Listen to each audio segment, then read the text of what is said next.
August 14th, 2005. Two F-16 fighter jets approach a Boeing 737 flying perfectly straight, but something is wrong. Inside the cockpit, both pilots are unconscious. The plane is still on autopilot, and in minutes, it will run out of fuel. Several hours earlier, everything looked ordinary. Passengers boarded the aircraft for a routine flight from Cyprus to Athens. No one could imagine that this would be the last time they walked these aisles. Just a few minutes after takeoff, a warning light appears in the cockpit. The captain thinks it's a simple air conditioning issue, but he's wrong. The real problem is the pressurization system, and oxygen is already disappearing. As the aircraft climbs higher, the cabin slowly loses oxygen.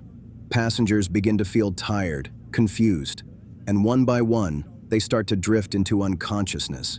This silent threat is called hypoxia, and it happens before anyone can react. Hours before Flight 522 took off, the aircraft had undergone routine maintenance. A mechanic inspected the pressurization system after a previous report from the crew.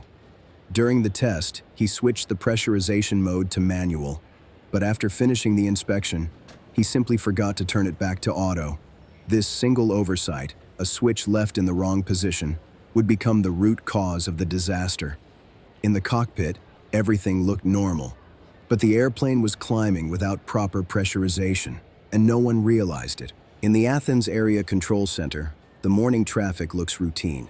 Aircraft move smoothly across the radar, except one, Helios Flight 522. Controllers call the crew again and again and receive nothing. No response, no acknowledgement, only silence. A commercial airliner ignoring repeated radio calls is extremely unusual. And now, the first signs of an unfolding emergency begin to appear. On a military airbase north of Athens, two F-16 fighter pilots receive an unexpected alert. What moments ago was a routine morning suddenly becomes a situation of national concern. A commercial airliner has stopped responding to radio calls, and the silence has continued for far too long. Within minutes, officers review radar tracks and confirm the aircraft's unusual behavior.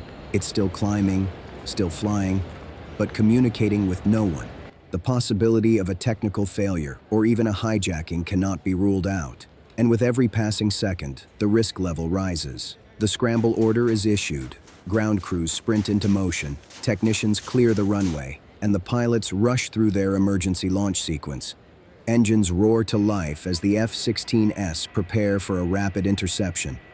For the first time, the situation surrounding Helios Flight 522 is no longer just a radio problem. It is now treated as a full-scale airborne emergency. As the scramble order echoes across the airbase, the two F-16s begin rolling toward the runway. The pilots work through their final checks in seconds, procedures that normally take minutes. Outside, the ground crew steps back and raises the clearance signal. The roar of the engines rises sharply, sending waves of heat across the concrete. For a moment, the entire base seems to hold its breath. Then, with full afterburner, the fighters surge forward, accelerating down the runway. Their mission is simple, but urgent. Intercept the silent airliner and determine whether the passengers and crew are still alive. As the jets lift into the sky, the gravity of the situation becomes unmistakable. The problem aboard Helios Flight 522 is no longer an isolated incident. It is now a crisis unfolding at 33,000 feet. As the F-16s climb through the bright morning haze, the silent airliner finally comes into view. At first, it looks like any other Boeing cruising above the Aegean Sea. But as the fighters draw closer, the signs become unmistakable. The aircraft holds a perfectly steady altitude. Yet there is no movement inside the cockpit. No gestures, no acknowledgement, no reaction to repeated radio calls. The pilots of the F-16 attempt visual communication, but the cockpit remains still, almost frozen in time. Through the glare of the sun, they see the captain slumped forward, motionless. The first officer appears unconscious as well. And yet, the aircraft continues to fly flawlessly on autopilot, maintaining its programmed route as if nothing had happened. For the F-16 pilots, this is the moment when uncertainty turns to alarm. This is no longer a technical malfunction.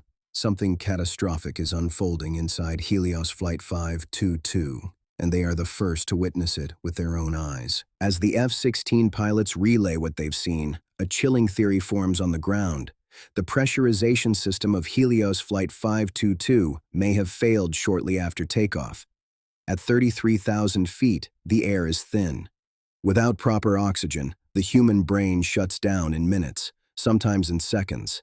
Inside the airliner, the signs of hypoxia are now unmistakable.